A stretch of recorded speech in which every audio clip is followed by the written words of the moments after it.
What's going on out there, truck drivers? Today I want to talk to you about how dangerous truck stops could really be.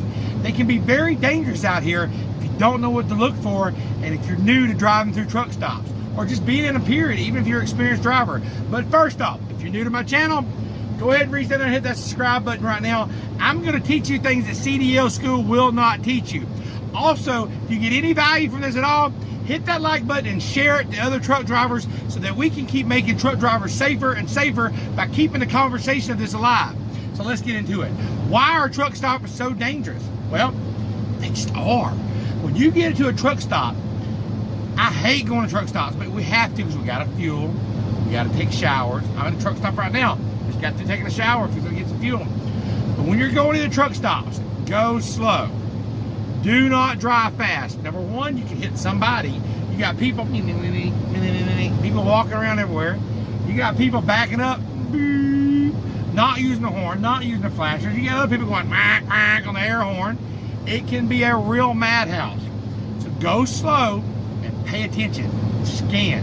Chances are somebody else will hit you at the truck stop if you get an accident, if you're careful. I've been hit 3 times, I think. Yeah. 2 times while I was sleeping. I was asleep, boom, somebody hit me. Okay, so I'm gonna give you a few tips in this video. But first, let's talk about just walking around the truck stops.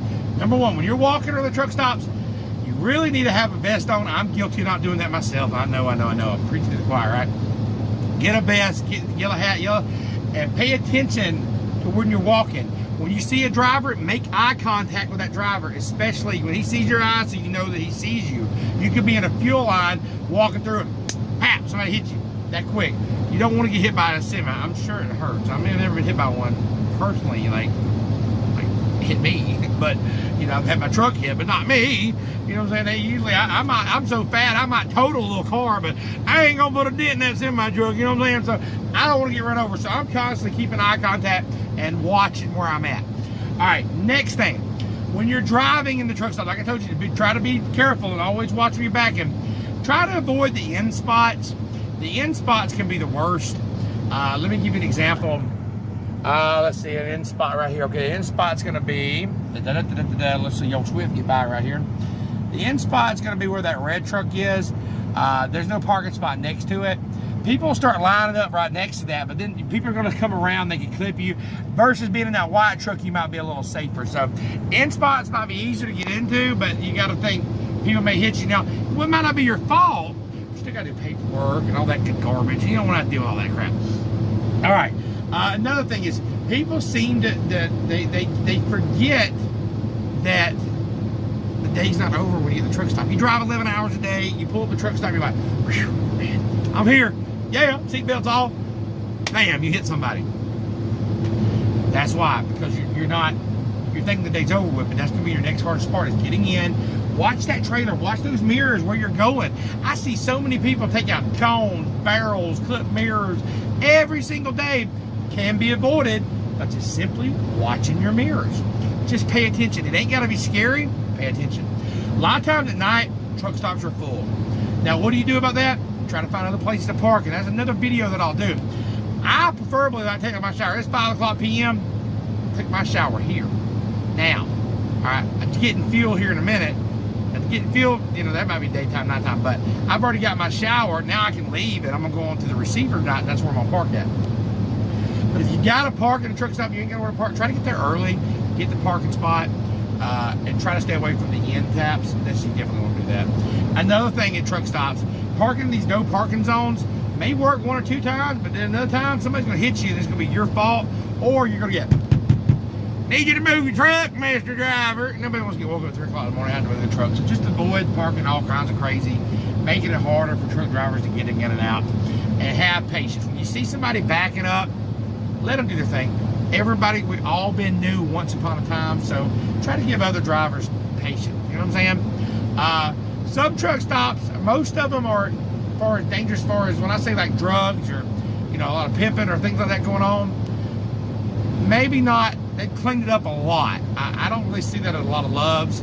Some of your major cities you need to worry about, some of the big cities, and you get down to like the heart of the city, you may want to avoid some of those places.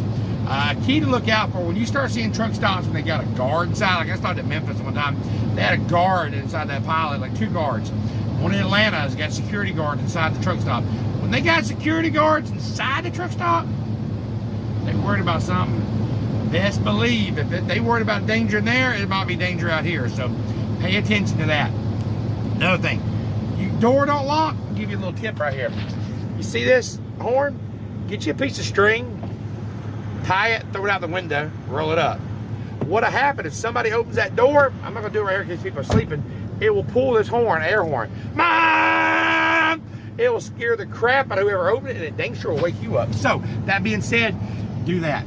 Another thing, if you're worried about somebody getting in your truck, you can take a ratchet strap to this one. I've never had to do this, but I've just seen it done on another channel. A ratchet strap to this door, to that door, and ratchet strap it down. Ain't nobody opening the door, good dog. So that's an idea too you might want to have if you're a little bit worried about that kind of thing. If you hear somebody knocking on your door, you never know if it's the police or somebody. I had a guy, I was parking in a shady area one time, it was a shopping center at 3 o'clock in the morning, somebody banged on my door, bam, bam, bam, bam. Didn't know if it was the police or not, didn't know if it was somebody trying to rob me. Had a big flashlight in my hand. I also keep this little bat right here. So I'm saying, whop, I'll knock you out quick like I have to. Flashlight, boom! I go open the curtain. Can I help you? He's like, oh man, I just trying to ask some change. This ain't got no change, man. That going off. You know what I'm saying? Keep that in mind, drivers. Stay safe. It's Trucking Life with Sean. Let's get it. Appreciate you watching today's video. I really do. But as you can tell, I've lost a lot of weight. And how I did it was on the carnivore diet. I found a diet that helped me. I lost over 60 pounds inside the truck by eating carnivore. I reversed my diabetes. I feel better. I feel so much more healthy. I have so much more energy. But I did it, like I said, all from the truck with a $30 air fryer. So eventually I created a book right here. It's called The Trucker's Carnivore Cookbook. You can get it on Amazon for $9.99. It has 100 air fryer recipes that you can cook in the truck. No mess. Very simple. It keeps you full, keeps you going, and it'll help you lose weight. If you don't lose weight in the first 30 days by using my air fryer cookbook right here, money back guaranteed. So go to Amazon today, get the book for $9.99. Let's keep getting it going. It's Trucking Life with Sean, baby. Let's get it.